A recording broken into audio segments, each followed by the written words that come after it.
What's going on, Jerome's? Happy Saturday. Birds are chirping and stuff, and it's time for another Vikings news dump. Actually, only birds are chirping outside today. It's cold. It's a cold one, right? Also, cold as ice is the matchup on Sunday night. Blah, blah, most momentous, nailed it. Regular season game in NFL history, whatever. For the Vikings, it's Week 18. It's just a game to go out and win the division, win the 1 seed. That's it. And we said this before. I do like the fact that Kevin O'Connell doesn't let this team get too high, too low. It's going to be good to go. Sunday Night Football, what is this graphic? First off, I'm sure that Jefferson's extension precludes him from dangerous activities like riding a snow machine, which I was finding weird. Like Alaska documentaries, it's always snow machines, not snowmobiles. Anyways, but the Vikings taking over Detroit, and hopefully they just take a plane. Yeah. Next, injury report. So final injury report came out on Friday. Only one out for the Vikings. Patrick Jones, second, didn't get onto the practice field. But overall, for the playoffs, especially if and when the Vikings get that bye week, PJ2 will likely be in that mix. Kevin O'Connell is pretty positive about his knee injury they suffered against the Packers and Tucker Kraft. Yeah. Also, it means that Dallas Turner is going to have a more amplified role behind AVG and Jonathan Grenard against the Lions.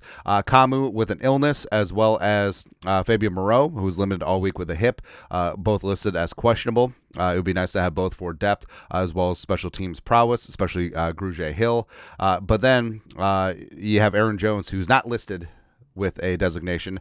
So he was able to be a full participant on Friday as he worked through his quad issue. So A-Aron Jones is going to be 100% good to go. It's going to be huge. It's going to be monstrous as the Vikings offense needs to click on all cylinders, man. And I think the Vikings could put up some crooked numbers on the board against this Lions defense. For the Lions, 2 ruled out, Montgomery, which I don't know why they didn't put Montgomery on IR. I mean, just taking him a 53 spot. I know they're holding out hope. Oh, maybe he'll come back in the playoffs. I don't know. But obviously with Montgomery out, without Knuckles, it is Sonic's show. And Jahmyr Gibbs is going to be public enemy number 1, 2-6. Always look out to where he is.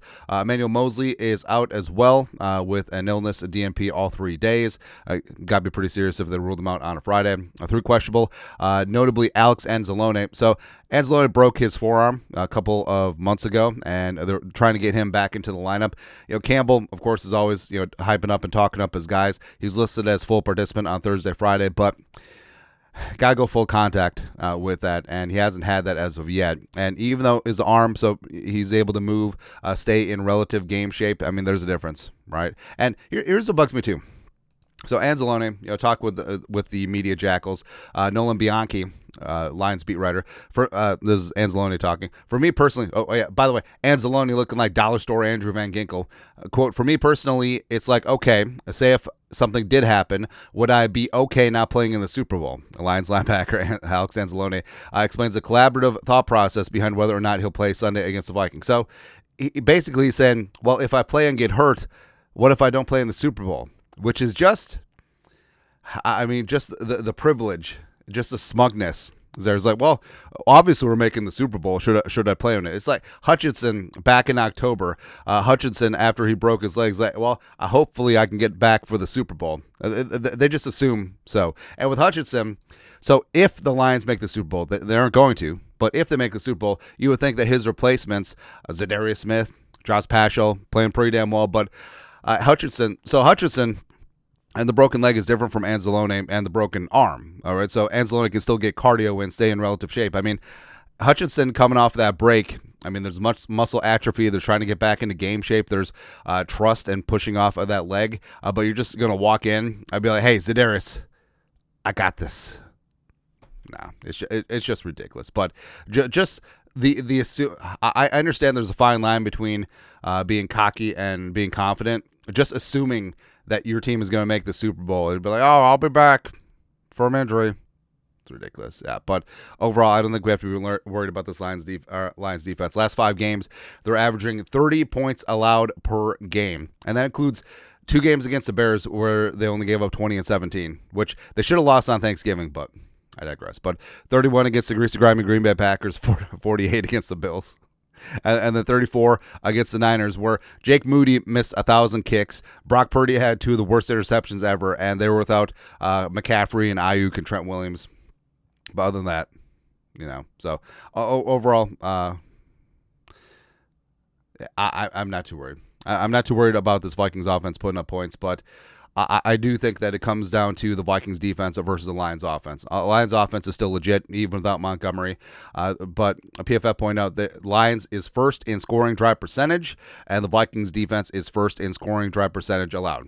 All right, so it is the whole a movable object, resistible force, irresistible force. I don't know, one of the two. And the Lions lead the league in points scored. The Vikings are fourth in points allowed.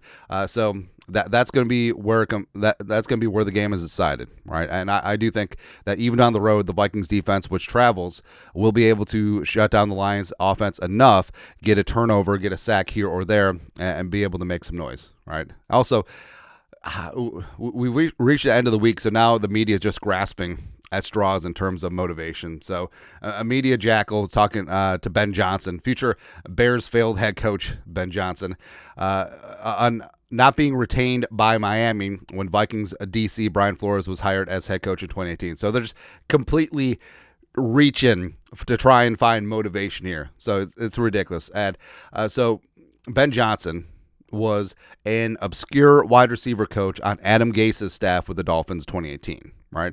Flores comes in as head coach 2019. So you're telling me that Brian Flores should have known that this nobody, no name, Dak Shepard looking mofo is that, hey, 5 years from now, he's going to create a play where everyone fakes falls down. And then you throw a touchdown when the defense is discombobulated. Flores should have known that he was going to be that guy, right? As opposed to the prerogative that every single head coach has where, hey, I'm going to bring in my own guys. Flores should have known. It's ridiculous. So damn stupid. Can we just play the damn game? I was ready to play the game on Tuesday in the Ford Field parking lot. We would have showed up. Right when their plane landed from San Francisco. I do think that 36-hour head start for rest is going to be big for this game as well. Also big. This is like a cell phone from the Lions. So Lions PR put this out. Lions quarterback Jared Goff joins Bobby Lane as the only quarterbacks in franchise history to make multiple Pro Bowls. Stafford only made one Pro Bowl as a Lion. He's made two straight as a Ram. But this is not the flex that they think that it is. Like the Bobby Lane photo on the right looks like it's from the 1880s. Like it's akin to the General Sam Darnold memes that we put out. Bobby Lane, please. The picture of Bobby Lane is taken with one of those cameras where it's like, all right, everyone hold still for 5 minutes. Please. I'm surprised that Bobby Lane doesn't have a 6-shooter on his hip, just in case. Just in case, because we're going out to the Badlands. We're going out to the wild territories. Please, it's ridiculous, man. But hey, nice flex. It's like the Bears saying, it's like, hey, Caleb Williams only needs to throw for like 600 yards, and we got our first 4,000-yard passer in 17 games, by the way. Yeah. Great story here. Lindsey Young, our friend over at the Vikings. Corey Stringer was always three things. He was thoughtful, he was honest, and he was respected on the job that we have to do. Kevin Seifert, who's not Carl Gerbschmidt. So Josh Metellus won the Corey Stringer Good Guy Award. So it's given out by the Pro Football Writers Association chapter here in the great state of Minnesota. Basically, it's the player who works the best with the media and is fair with them. And Metellus is great. I think that.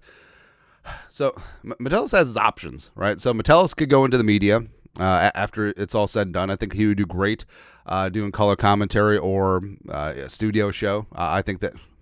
Podcast like everyone else. I think that he would be a great coach, a head coach in college or the NFL. I think he would be a great senator, right? Senator from the great state of Michigan or hell, the great state of Minnesota. I don't even care anymore, right?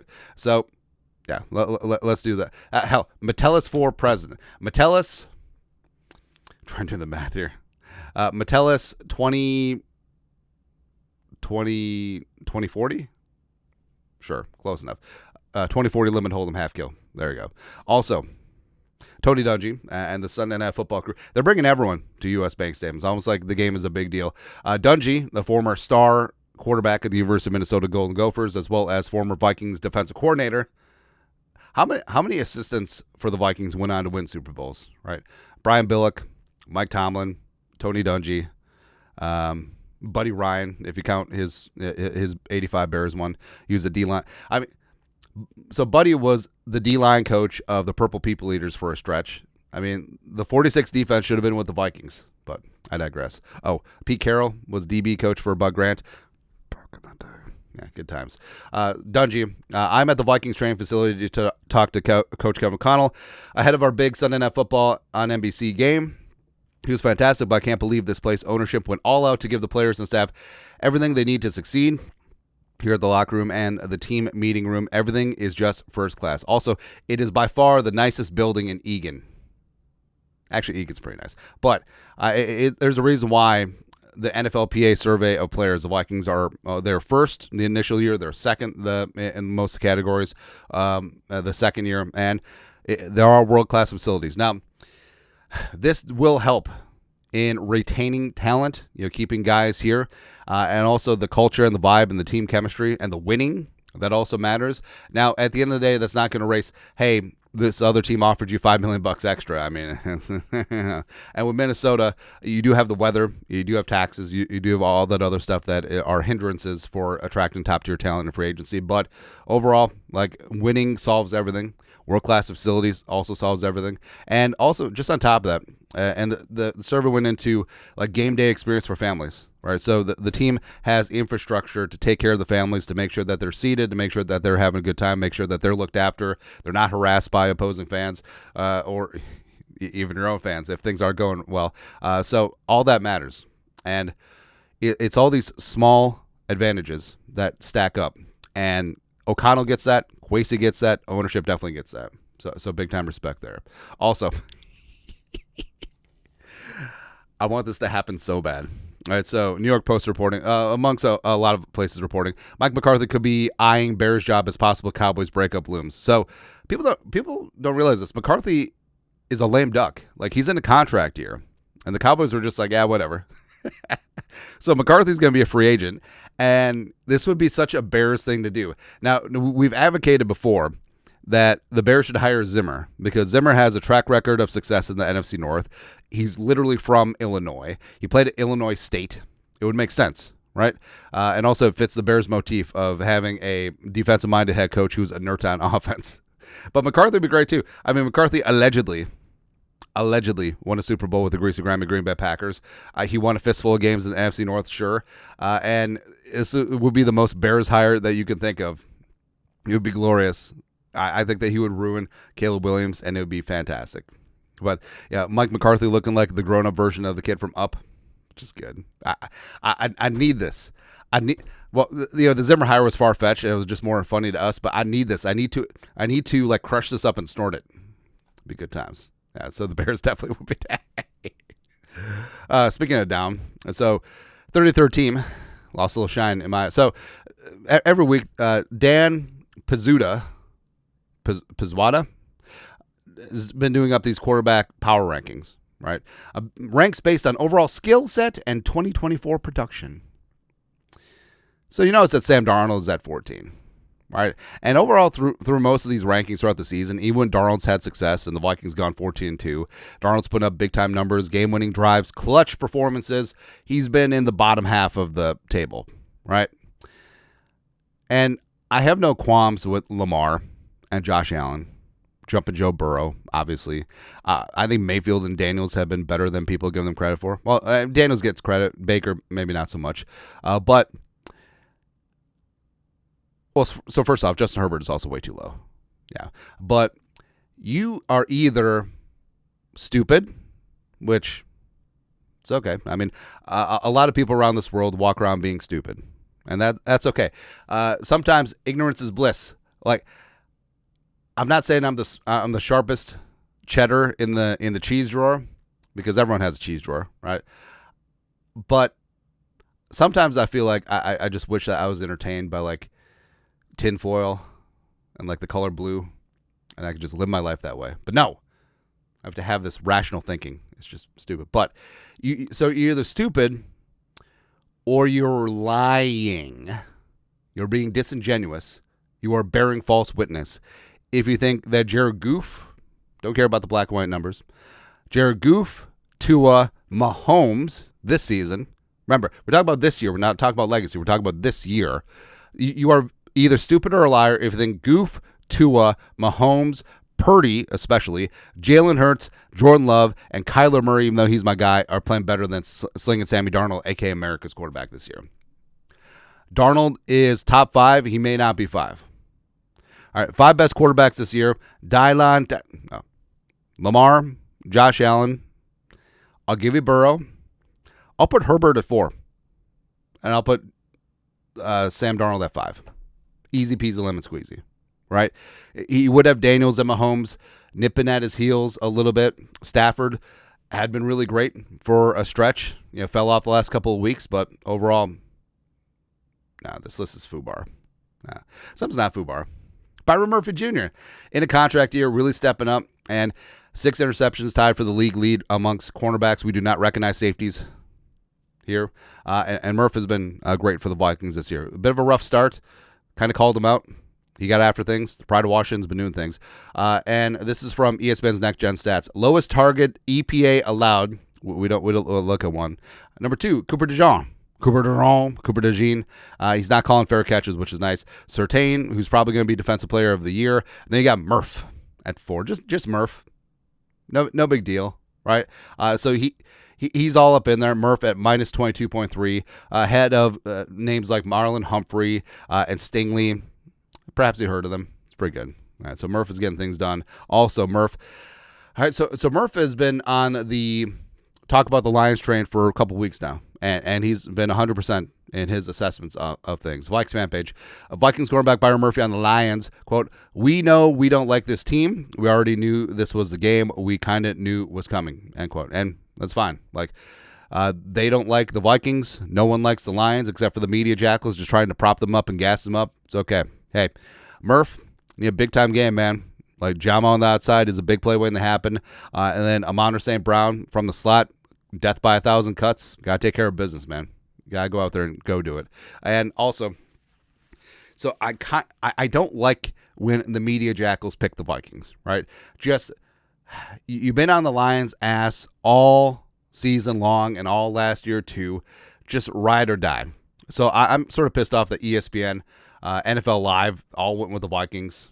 Hannah Storm, Ryan Clark, Mina, my countrywoman, as well as Marcus Spears. Hey, I don't care about the LSU connections right now, man. Hey, pick the Lions. Pick the Lions. And NFL Network up at the top. So DJ, dead to me. No, still awesome.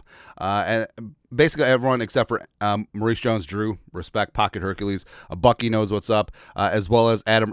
So Adam Rank, this is noted Bears jabroni, Adam Rank. This is the reverse curse. This is exactly what's happening. I don't like it. I don't like it at all, but it's okay.